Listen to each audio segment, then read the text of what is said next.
हाय मैत्रिणींनो, नंदिनी स्नेह भोजनमध्ये तुमचं स्वागत आहे। आज तुम्हाला मी मेथकुटाची रेसिपी दाखवणार आहे। त्याला लागणारं साहित्य बघूया। हे बघा, मी 4 चमचे उडीद डाळ घेतली, त्याचप्रमाणे हे घेतलेत गहू, तेवढेच पोहे घेतलेत, थोडीशी जास्त अशी चणा डाळ घेतली, तितकीच मुगाची डाळ घेतली आणि काही खडे मसाले आहेत बघा।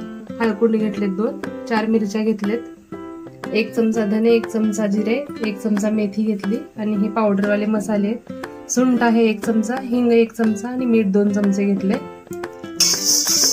एक कढई घेतली लोखंडी, त्याच्यामध्ये आपण हे छानसं भाजून घेऊया खरपूस जाईपर्यंत मंद गॅसवर। कढई एकदम छान अशी गरम झाली, किती छान असे गहू फुटायला लागले त्याला।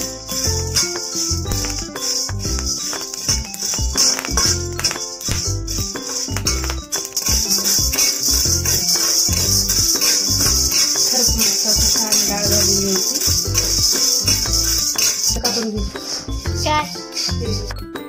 हे बघा मी सर्व साहित्य छान असं भाजून घेतलेलं आहे। आता हे आपण वाटण करून घेऊया।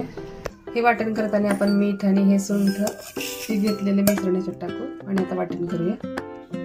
हे बघा एकदम छान असे फाईन पावडर झाले। आता आपण याला चाळून घेऊया। हे बघा मी एकदम छान असे चाळून घेतलेले, असं करून ठेवले की आपलं 6 महिने आरामात टिकतं। मी माझ्या लहानपणी खूप वेळा खाल्लेले, चपातीसोबत, तुपासोबत, भातासोबत खूप छान लागतं।